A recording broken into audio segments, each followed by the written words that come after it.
ద్వితీయోపదేశ కాండము 21వ అధ్యాయము మొదటి వచనము. యెహోషాపాతు తన పితరులతో కూడా నిద్రించి తన పితరుల చెంతను దావీదు పురమందు పాతిపెట్టబడెను. అతని కుమారుడైన యెహోరాము అతనికి బదులుగా రాజాయెను. దయచేసి గమనించండి, ఇశ్రాయేలీయుల రాజ్యము ఒకటిగా ఉండేది.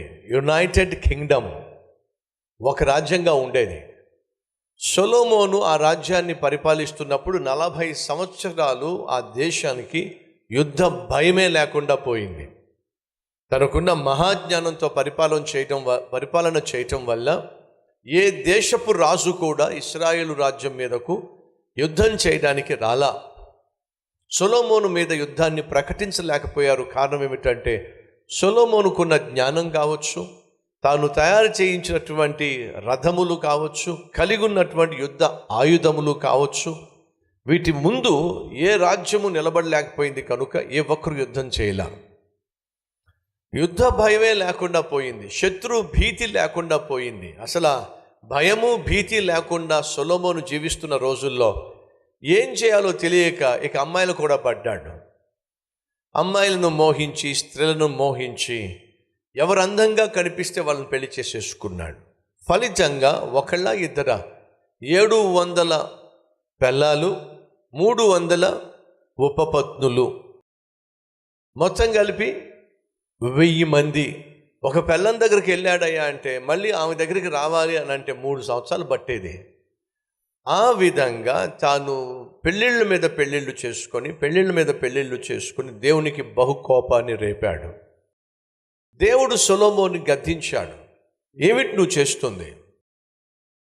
పెరిజీలు, అమోరీయులు, యెబూసీయులు, మోయాబీయులు వాళ్ళందరి స్త్రీలను పెళ్లి చేసుకొని అడ్డమైన పనులు చేస్తున్నావు. సొలొమోను, నువ్వు చేస్తుంది తప్పో అని దేవుడు ఖచ్చితంగా గద్దించాడు. అయినా పట్టించుకోలా. దేవుడే దిగొచ్చి సొలొమోనును గద్దించినా సరే సొలొమోను తన బుద్ధిని మార్చుకోవాలా. ఫలితంగా దేవుడు సొలొమోనుతో చెప్పాడు, నీ రాజ్యాన్ని నీ చేతిలో నుంచి లాగేసి నీ దగ్గర పనిచేసే దాసుడి చేతికి నీ రాజ్యాన్ని ఇస్తాను, నీ రాజ్యాన్ని 2 ముక్కలు చేస్తున్నాను అని చెప్పి దేవుడు ఆనాడు సొలొమోను యొక్క పాపిష్టి స్థితిని బట్టి రాజ్యాన్ని 2 ముక్కలు చేసేసాడు. ఫలితంగా ఇశ్రాయేలు రాజ్యము, యూదా రాజ్యము అని 2 రాజ్యాలు ఏర్పడినాయి. ఉత్తరాన ఉన్నటువంటి రాజ్యము ఇశ్రాయేలు రాజ్యము, దక్షిణమున ఉన్నటువంటి రాజ్యము యూదా రాజ్యము. యూదా రాజ్యాన్ని సుమారు 20 మంది రాజులు పరిపాలన చేశారు. ఇశ్రాయేలు రాజ్యాన్ని సుమారు 20 మంది పరిపాలన చేశారు. ఇశ్రాయేలు రాజ్యాన్ని పరిపాలన చేసిన రాజుల్లో ఒక్కడు కూడా మంచోడు కాదు, అందరూ దుర్మార్గులే. యూదా రాజ్యాన్ని పరిపాలన చేసిన 20 మందిలో 8 మంది ఎంతో కొంత మంచి పరిపాలన చేసే ప్రయత్నం చేశారు. ఫలితంగా యూదా రాజ్యము ఎక్కువ కాలము మనగలిగింది.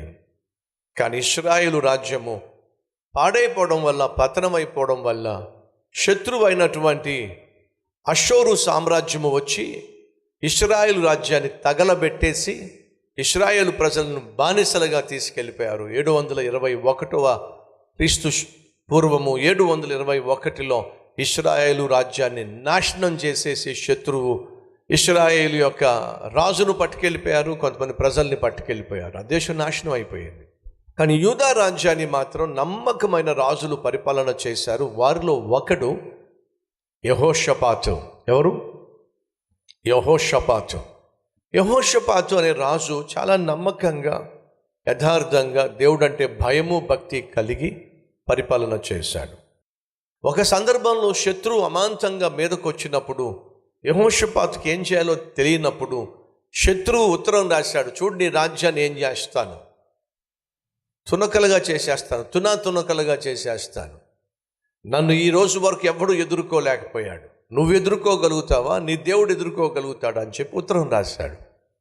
యెహోషాపాతు ఆ ఉత్తరాన్ని పట్టుకొని తిన్నగా ఉపవాసం ఉండి దేవుని మందిరానికి వెళ్ళి ఆ ఉత్తరాన్ని దేవుని మందిరంలో పెట్టి కన్నీటితో ప్రార్థన చేశాడు. అయ్యా, ఏం చేయాలో నాకు అర్థం కావటల్లా, చేతులు కాళ్ళు ఆటల్లా, శత్రువైనటువంటి ఈ రాజు మా మీద శాసనం చేశాడు, మమ్మలను యుద్ధంలో ఓడించేస్తానని, మా దేశాన్ని తన చేతుల్లోకి తీసుకుంటానని ఇదిగో సవాలు విసురుతూ ఉత్తరం పంపించాడు. ఏం చేయాలో నాకు అర్థం కావట్లేదు. నిజమే, ఆ రాజు ఇప్పటి వరకు ఏ దేశం మీద ఓడిపోలా, ఏ దేశం మీదకి వెళ్ళాడో ఆ దేశం మీద గెలిచాడు. ఇప్పుడు యూదా రాజ్యం మీదకి రాబోతున్నాడు. నాయనా కాపాడు కాపాడు అని ప్రార్థన చేస్తే దేవుడు యెహోషాపాతుతో అంటున్నాడు, నువ్వు ధైర్యంగా ఉండు, వాడు ఏమీ చేయలేడు, నేను చూసుకుంటాను అని చెప్పాడు. దేవుడు చెప్పినట్టుగానే ఆ శత్రు సైన్యము, శత్రు రాజును దేవుడు ఓడించాడు. సుమారు 175,000 మంది సైనికులను దేవుడే చంపించేశాడు.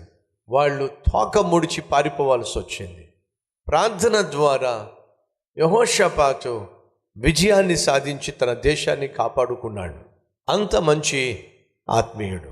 ఈ పాఠమంతా ఎందుకు చెప్తున్నానంటే, ఒక అద్భుతమైన ఆత్మీయుడు యెహోషాపాతు. ప్రార్థన, రండి ప్రార్థన చేద్దాం. ప్రతి ఒక్కరు ప్రార్థనలో ఏకీభవించండి.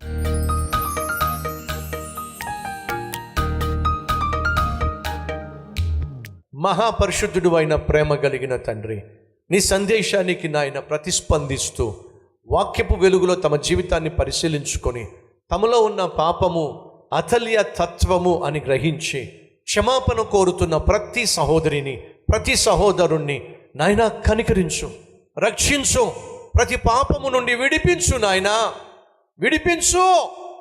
అరికాలు మొదలుకొని నడి నెత్తి వరకు నాయన మా పాపములను క్షమించాయా.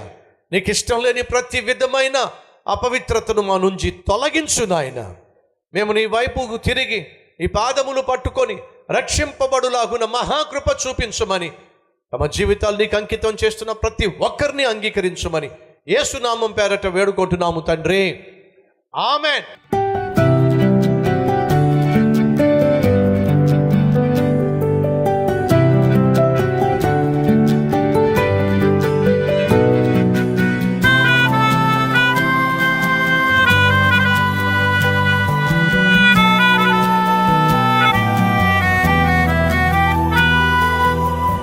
ఇది మొదలుకొని మీ జీవితంలో దేవుణ్ణి చూపించే అద్భుతమైన ఆత్మీయులుగా వర్ధిల్లాలని మనసారా ఆశిస్తున్నాను.